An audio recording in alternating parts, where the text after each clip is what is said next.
Up now, we've been talking about general principles mostly. General principles that I want to make sure you always recognize.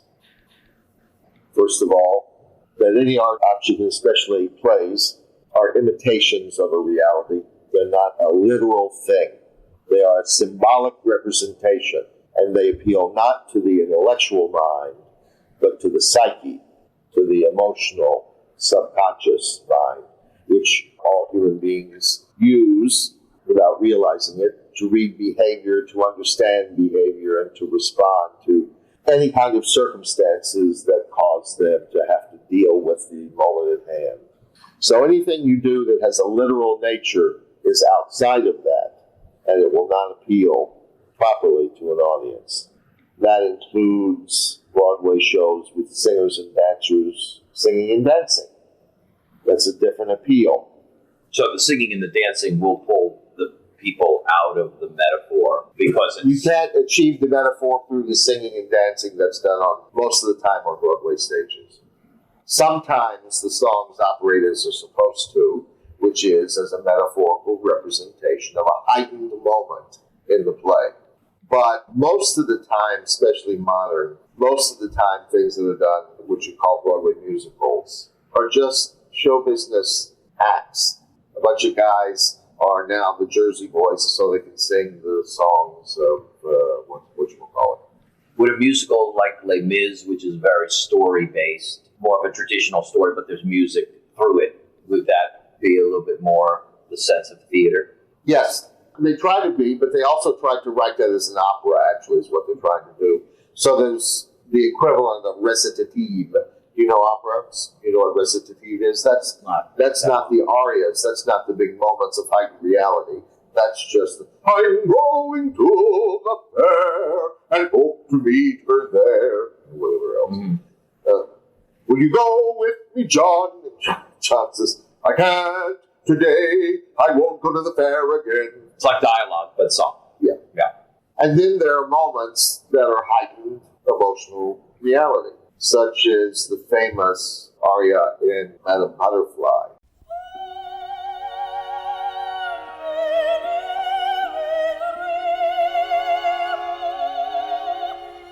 Where she's singing about how the American naval captain will come back to us called Umdelby, I think, one fine day. He'll come back and everything will be wonderful and everything will be great and we'll have our child together and all of this business. That's a moment of heightened reality. But anything, for instance, of a sound effect or lighting or any of the scenery elements of a stage, unless they're dealt with metaphorically, if they're dealt with straightforwardly, literally, every one of them reminds the audience that we're in the middle of a play and therefore pulls them out of the metaphor. So the imitation goes to everything. Everything has to be used symbolically. As an example, looking at the pictures of the Ibsen that you directed, did you use flats? Sure. But you dealt with them as not literally, but as a metaphor? Well, in that, it's not literal because it's flats. Right. And we know there's not a fourth wall. Yes. Okay. And it's been painted to match, and everybody knows the things that have been hung there on the walls are hung there for the purposes of the play. Right. But when they first see that, if it is designed properly, they don't say, boy, that's a good set. They are pulled into the house where Hedda Gabler lives. The first moment of everybody's thinking an art object is one of, oh, it's an art object. Right. I mean, we're not going to forget we're in a theater. We know we've come to the theater, yeah. but the art object itself pulls you in. Right.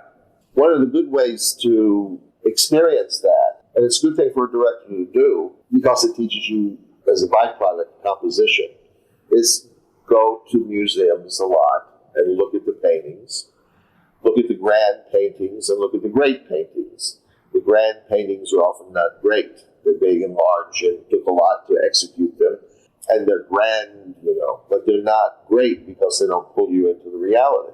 The execution of a metaphor is not the easiest thing to do in any art form. And the more elements there are to it, the harder it is to keep the people from dealing with the literal element. So that's the first general principle at any rate. You have to stay away from the presentation to the audience of anything which can be read literally for its own object, for its own sake. One thing that I might be still a little confused about is in a traditional set where you do, the reason why I asked about the flats, in a traditional set where you do have flats and you're creating the room, let's say, like an Ibsen or a Chekhov, I'm not sure what the difference would be of creating the metaphors so that they're not saying, oh, what a great set. And you know what I mean? Because it's more of a traditional set. Well, the Hedda Gabler was a traditional set. But it was a representational stage presentation set. Mm-hmm. An invisible fourth wall set. Right. But it's chosen to do certain things. It's chosen the color should be a certain thing for a certain reason. It's chosen that there should be wood or not wood. It's chosen that you can see the doors that go out onto the... All of those things are for values that are in the thing itself. At any rate, so the thing about the set is everybody's going to see, first of all, their first response is that's a set. Right. If the set's been executed properly, that's the last time they think of it as a set.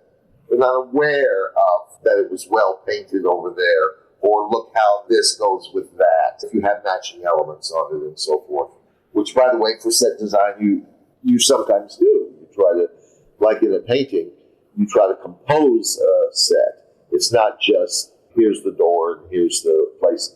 You have to have them come in, there's a door in the place. So I'll put a door in the middle of the stage. Why not? Right. Upstage center. Yeah. Why not? No, it's not that. It's always in relation to something. It should feel like the qualities. So the furniture has to be of a period that the person is living in. And the decorations have to be of their level of life. When I did Three Sisters, instead of using silverware, I bought gold silverware to put on the table. When somebody looks at that from the audience, that has a different response in them. It means money. It means wealth. It means a certain level of society. That if that wasn't there, that table wouldn't have the same response in the audience. Now, nobody does this. Oh, look, they put gold silverware. That means this is a rich house. That's what I mean by literal. You're not drawn to the literal thing and its purpose or its enjoyment for you as you look. It's not that. It's that without your knowing it logically, it is a different response that you have chosen these particular things than it would be if you'd chosen something else. Once that's there, it means they are on a certain level of society. Mm-hmm. Although the people in the audience get it subconsciously. Mm-hmm. You say, was there anything about the set that showed you they were a high level of society? Few people would say, oh, and the gold silverware. Right. Yeah. But nonetheless, if it weren't there, they wouldn't respond in the same manner. Right. Because it will appeal to their subconscious if they don't consciously think, oh, good choice, gold for the silverware. Right. When we did Lunchtime, so he comes immediately into the bedroom. We had a black cover on the bed, but white platform bed, white side tables, white dresser. On the dresser was a black short candle holder with a red candle sticking out of it. It's a phallic symbol. Now, people in the audience wouldn't say, oh, look at the phallic symbol, but they would be drawn to that. Right. And then the play starts where she's trying to get him to provide her with a child because her husband won't. That's the kind of thing I'm talking about, that has a symbolic representation that affects people on a certain level, but not a level that they're aware of it. Mm-hmm. So that everything that's done, whether you go into a song, it's a moment of heightened reality, then it's a metaphor. You have people dance, it's a matter of heightened reality of their passion, it's a metaphor. But if they sing and dance, because that's what we do now in the show, right, it's not. One that comes to mind is Dancing at Lunasa, this Irish play by Brian Friel. The characters get so pent up and that they break into this wild Irish dance, and that's very much a heightened.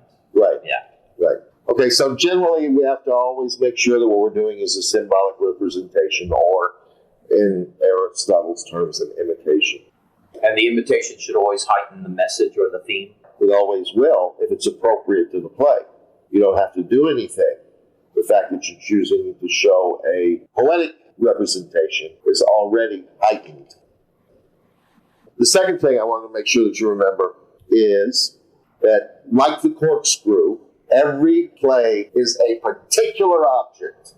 It has everything in it that it needs, and it doesn't have anything in it that it doesn't need. And I will again repeat that when I say every play, I mean in the terms of good play being a redundancy. Right. All of bad plays are not plays, actually.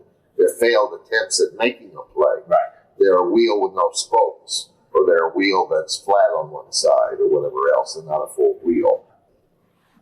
The next thing is that I want you to remember is what the director's duty is. First of all, it is to find what is the reality in the play. In Aristotle's terms, the thought of the play. What is this about? What about mankind is this play going to show you? And then the director has to make sure that what he does on stage causes the audience to experience the reality created by the author. And as we talked about before, since most authors historically have written intuitively, sometimes they are not even really aware of what their play says. So it's not a matter of saying, well, the author said my play means this. By the way, you can almost never go by what an author says his play means. In the first place, if you ask an author, what does your play mean? What does that mean? He's failed. Yeah. So he's not likely to tell you, for various subjective reasons, what it actually is. Nobody wants to say, oh, well, you didn't get it? What I meant to say, I must not have written it well enough. Because what I meant to say was blah, blah, blah. So very often you can't ever go by that. But like you looking at a corkscrew, the corkscrew itself tells you what it is by your study of it, by your analysis of it. It tells you what it is, and it also tells you what it is not by your study and by your analysis of it. Now that analysis is the work that the director does prior to casting, right? So that's the analysis. He better. That's the analysis the director does with reading the material. You're not talking about rehearsal process. You're talking about study of the play. No. It's a shame that many people who think they're directors are in that position of trying to find out what the play is like by having the people fool around with it a while, and maybe something will come to us. Chaos, wasted time. We'll talk more about the procedure of rehearsal as we go, not today. But the procedure of the rehearsal is one where you have to do the right things at the right moment. If you don't, you cannot get to where you want to go. If you do things out of sequence, logical sequence. If you take, for an example, I have a piece of granite. I'm a sculptor. I want to make a horse's head. That process is I have to study the granite to see where its veins go. I know enough about sculpting with a chisel and a little hammer to know that if I deal with this kind of material against the grain, it will not break the way I want it to. Also, it has coloration, and I want something to be the forehead of the horse. I would like that to be a lighter gray than the basis. So I look for a place. Let me see if I can make the forehead of the horse here. And if I do that, where does it mean the ears go? And can I use this part for the ears? Or do I have to forego the lightness of the gray that I want for the face unless I can find another place? All it's already in mind what you want to do. And you have to see how can this piece of material do what I want to do.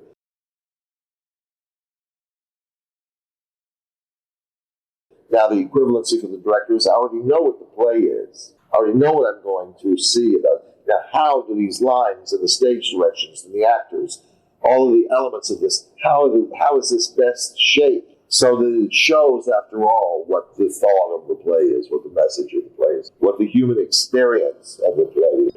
Now, beyond that, the sculptor has to say, now I knock off the big hunk. Then he has to knock off smaller hunks. And he probably uses different chisels for different things. And then he has to knock off smaller hunks. And finally, the whole head of the horse is there. He has put in all his details. Then he has to polish it. The final thing is polished in some way. It's not, I'm through with the cutting, now I have to polish it. And the polishing it is, I have to accentuate with the reflection of light certain qualities that I want. Maybe in the eyes, maybe in the nostrils, maybe nothing in the nostrils, so that that is not really polished very fully, and it looks like you're sinking in there deep. It's a darker feel, so you feel like you're pulled into the nostrils of a horse. As, by the way, I've had that experience when I've been horse riding. The nostrils look so big, it looks like such a depth in there. In other words, in relation to a real horse, and I've had that response, that if I were sculpting that, I might want that, so that other people see what that is like. So the director, too, in the process is first letting the piece take shape, then refining it, then polishing it. Well, it can't take shape. It already has its shape. He has to find out what his shape is. Now, in relation to the material before he starts to chisel it at all, when I said, where should I start? Where should the ears be? Where should the forehead be? All of those things. Those are decisions based on the material as it is, the hunk of material as it is, not what I'm going to do with it, but what is it, and how do I make it come to life with what it is that I want to use it for. If you don't pay attention to the material, you will not be able to get out of that piece of stone what you want out of it. It already is something in itself. It already has everything in it.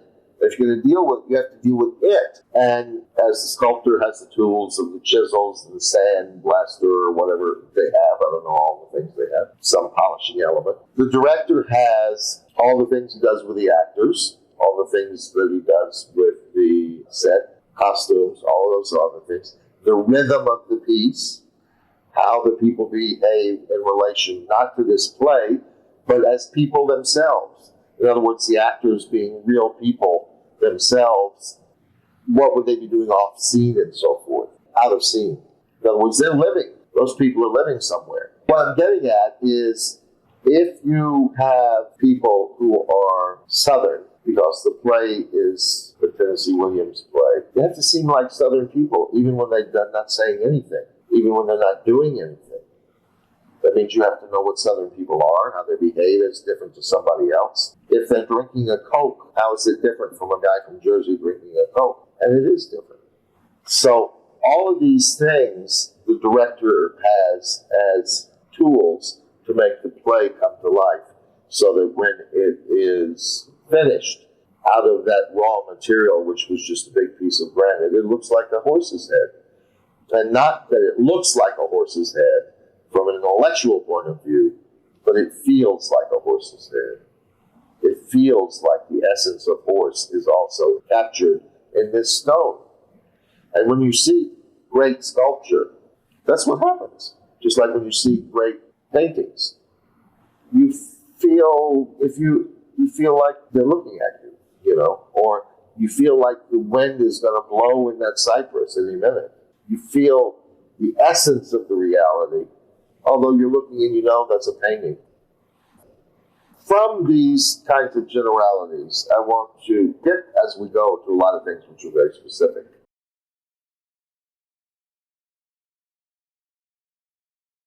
In preparing the dramatic presentation for the stage or cinema, the director has two realms of problems at hand. The first concerns what he has to do. The second concerns how is he going to do it.